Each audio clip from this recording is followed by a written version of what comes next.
Okay sir. అందరూ హెల్తీగా ఫిట్గా ఉండాలనేది మా ఉద్దేశం. సో మనం అందరం కొద్దిగా రిచ్ అయిపోతున్నాం. సో పొలాల్లో పనులు కూడా మిషన్స్ చేస్తున్నాయి. మన తినడానికి ఎంజాయ్ చేయడానికి ఎన్నో రకాలు సంపాదించుకున్నాం. కానీ వాటిని యాక్చువల్గా ఎంజాయ్ చేయాలంటే సరైనటువంటి ఫిట్నెస్ ఉండాలి. ఫిట్నెస్ కోసం అనేక రకాలు చేయొచ్చు. వాకింగ్ చేయొచ్చు, యోగా చేయొచ్చు, స్విమ్మింగ్ చేయొచ్చు, సైక్లింగ్ చేయొచ్చు, పరిగెత్తవచ్చు, జిమ్కి వెళ్ళొచ్చు. ఏదో రకంగా మన బాడీని మనం కంట్రోల్ తీసుకోవాలి. ఫిట్గా పెట్టుకుంటే మనం క్రియేట్ చేసిన సదుపాయాలన్నింటినీ పూర్తిగా ఎంజాయ్ చేయడానికి అవకాశం కలుగుతుందని మా ఉద్దేశం. సైక్లింగ్ అనేది ఇంకొక ప్రక్రియ. ఈవెన్ ఆర్థరైటిస్ ఉన్నా కానీ సైక్లింగ్ చేయొచ్చు. ఆరోగ్యానికి పెంపొందించడానికి చాలా బాగుంటుంది. అసలు మన జిల్లా రాజమండ్రి నుంచి కాకినాడ దాకా సైక్లింగ్ చేస్తుంటే ఎన్ని అందాలయ్యా. కన్ను రెప్పలు వాళ్తే ఈ అందం మిస్ అవుతుందేమో అని అనిపించింది కొన్ని దగ్గరలో. అంత బ్యూటిఫుల్గా ఉన్నటువంటి జిల్లాకి మరోసారి కూడా సైకిల్ చేయాలని కోరుకుంటున్నాను.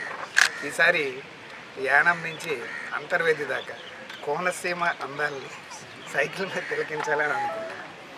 సో ఫోర్స్ కూడా ఫిట్గా ఉండాలా. ఇది వాలంటరీగా ఎవరికి వాళ్ళకి రావాలా. నేను ఫిట్గా ఉండాలని నువ్వు అనుకోవాలి, అదొక సంకల్పం. అందుకని ఎవరిని కూడా పోటీ మీద పరిగెత్తమని చెప్పాలి, సైకిల్ చేయమని చెప్పాలి. మీ అంతటా మీకు మీరే పోటీ. ఆ విధంగా చేసుకుంటూ వస్తే మీరు ఎంజాయ్ చేయటం మొదలుపెట్టి నువ్వు లైఫ్ లాంగ్ ఈ ఫిట్నెస్ మెయింటైన్ చేస్తావు. ఎవరైనా కూడా అంతే.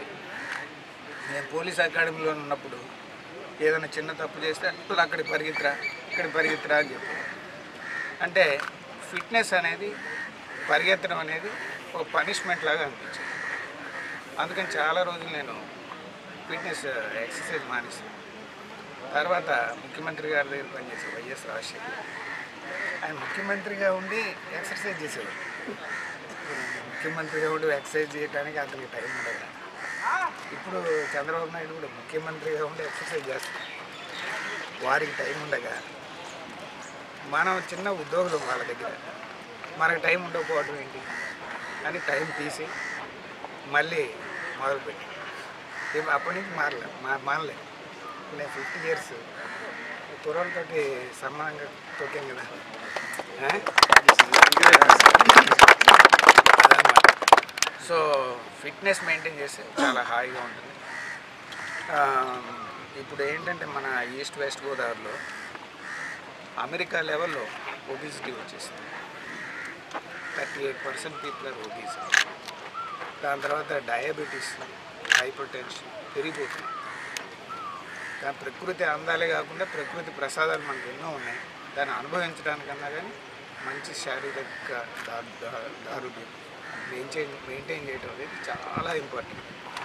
సో అందువలన రకరకాల మోడర్న్ వేస్ మనం అలవర్చుకొని ఎవరికి తోచిన విధంగా వాళ్ళకి, ఎవరికి కన్వీనియంట్ విధంగా వాళ్ళు ఫిట్నెస్ మెయింటైన్ చేయాలని, ఫిట్నెస్ రెవల్యూషన్ తీసుకురావాలని మా సంకల్పం. ఈసారి ఇంజనీరింగ్ కాలేజీలు కురవాళ్ళని, సివిలియన్స్ని అందరినీ కలుపుకొని చేయాలనేటువంటిదే మా ఉద్దేశం. ఎంత ఎక్కువ మంది వస్తే అంత మజా. ఇది ఒక ఫెస్టివల్ లాగా కండక్ట్ చేయాలన్నమాట. అసలు ఫ్రాన్స్లో అక్కడైతే టూర్ డి ఫ్రాన్స్ అని సైకిల్ వేశారు. 3450 kilometers.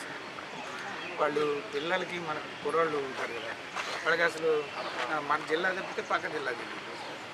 అనంతపురం ఎలా ఉంటుందో ఈస్ట్ గోదావరి అట్లాంటి పరిస్థితులు ఉంటాయి. అట్లా కాదు, మన ఫ్రాన్స్ కుర్రోళ్ళందరూ తెలియాలని ఇట్లా పెట్టారన్నమాట. మొత్తం ఫ్రాన్స్ మొత్తం తిరుగుతాయి సైకిల్.